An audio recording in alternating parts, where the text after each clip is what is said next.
So far, this year has been filled with a lot of games, though I think I'm starting to notice a pattern. Tears of the Kingdom, Street Fighter 6, Monster Hunter Rise finally reaching other platforms, the Metroid Prime remaster, the Resident Evil 4 remake, Xenoblade 3 Future Redeemed. 6 months in, and we've seen some truly awe-inspiring triumphs from Nintendo and Capcom especially, but even the Bethesda studio wiggling their way into the Game of the Year even though there's no shot kind of conversation. On the other hand, Redfall, Gollum, but was anyone hyping that one up?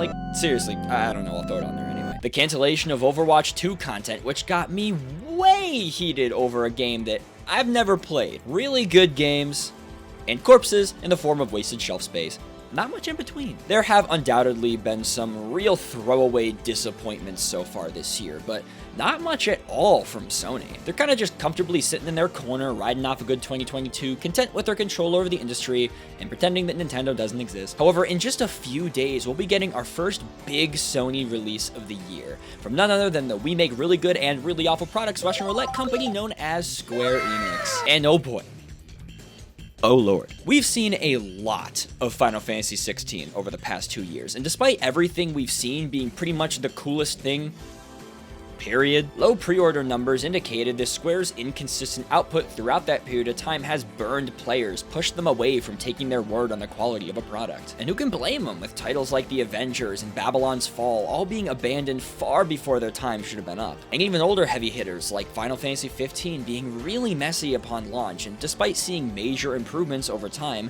still having its last chunk of content axed before it could release. Square Enix is unfortunately no longer an easily trustworthy company. Their consistency isn't. So it makes sense that a demo was in store for us sometime or another, and even my consistent trust in this project and love for what I had seen didn't prepare me for what we actually got. Much to my and many others' surprise, the Final Fantasy 16 demo has shut everyone up, put everyone on board to what this game is putting down. So what we actually got is the first 2 hours of story, covering the setup for what is to be the meat of the plot, alongside a mission from later in the game to give us a taste of what the mid-game combat will be like. Many times a demo will simply avoid packaging the beginning of a title into a free download because the beginning of a game isn't always the best representation of what it actually is. Maybe it's a low-key, down-to-earth setup, something like Dragon Quest VII, or what's a more modern example?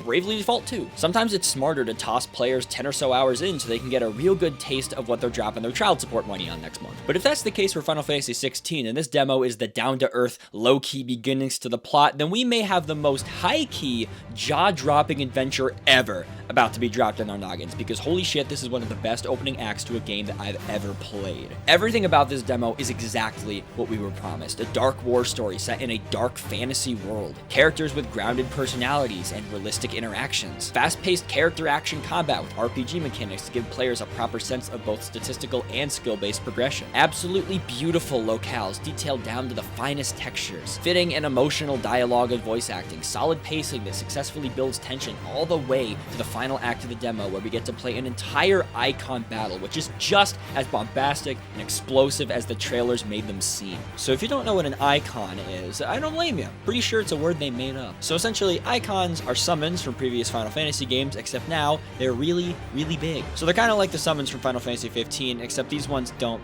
suck. So the game is as advertised, essentially. I can't believe that's something I have to compliment nowadays. But because this data can be transferred over to the final game, we know that this opening is entirely complete. So I want to dive a bit deeper on exactly why I think this opening act is amazing. You're given a glimpse of the icon battle from later in the chapter as soon as the game opens. This both intrigues the player and also clues them into the trial by fire sort of first scene this is gonna be. We then zoom out to Clive sitting by a fire with 3 other men, this entire fight having been a memory. So before we hear a word out of his mouth, we know our protagonist is haunted by something. Now here's the thing. I know Clive can control Ifrit because the trailers said so, but if a player has made the conscious choice to avoid trailers, then I imagine this would be a pretty interesting way to start things off. Clive and his companions are tasked with killing Shiva's dominant, the person who can control that power. We don't know why. and we don't know for who. However, we're also told that their kind aren't the people to ask the questions, but the ones to follow the orders. For but a moment, Clive raises his hand to the mark upon his face, a forlorn look in his eyes. Is their social status and the marks on their faces connected somehow? No time for that though, because now we switch perspectives to gain some governmental insight. You see, this game is different because this game has sex! So not only was the first scene of this game a glimpse into an icon battle, we now get to see a completely different icon battle from a normal human perspective. Where simply being near an icon in combat poses a threat to your life. We've seen humans fighting, and we've seen icons fighting. But properly establishing that contrast as Clive desperately runs away from the crumbling ground and skyward boulders, this truly illustrates the power differential, just how unfathomably tide-turning these icons are. Clive ends up getting knocked unconscious, and as he's pulled away from the sight of a dead comrade, we then flash back to 15 years prior, and this is where the meat of the introduction lies. I'm gonna skip around here for a bit. There's a scene on the night before Clive and the rest will leave for war where he speaks to Jill, his adopted sister, kinda sorta. She sheds a tear while praying for his safety, and Clive hesitates to comfort her in the moment, retracting his hand back to his side. This could symbolize some kind of internal struggle or unspoken feelings between them. However, later on, he takes no time in pulling close his younger brother Joshua when he tries to instill confidence in his duties as the dominant for Phoenix's power. Clive is shown opening up to very few. The one time he expresses emotion to his mother, he's ignored and looked upon with disgust. These few scenes beautifully illustrate who Clive is as a person, mature and caring, yet reserved and emotionally unsure. But the fact he was so comfortable in showing affection to his brother also illustrates their special bond, how meaningful one is to the other. This is all told through subtlety and visual cues. Very rarely did this demo stop itself to spew exposition like many other lesser stories would do. It doesn't have the mother so callously state in the moment, "Do not speak to me, oldest son, who was rejected by Phoenix, which makes you worthless as a person. Come, Joshua, the vessel of the Phoenix and favorite child. We must go see your father, who is the king of the realm and probably hates me because I'm a massive bitch and I hope she dies at some point in the story." Holy shit. Obviously, there is indeed exposition. Everything has that, but it's done well, and when it can be substituted for visual storytelling or powerful character moments that illustrate the same facts with better impact, they do it. It's all very solid. The storytelling overall is great, and it's all enhanced by just how good this presentation is. I've already mentioned the level of detail, but the facial expressions, cinematography, voice acting, and storyboarding, it is all superb. It's exactly what we've come to expect from Final Fantasy, but when compared to something like Final Fantasy 15 and its open world design philosophies, there's a lot more room for visual polish here. Even the unimportant character models and voices, while not as flawless as our main men and women, don't look like stock models. They have enough detail to fit in with everyone else, and honestly, that's just a really nice touch. Hell, even the goblin models were intricately detailed and beautifully animated.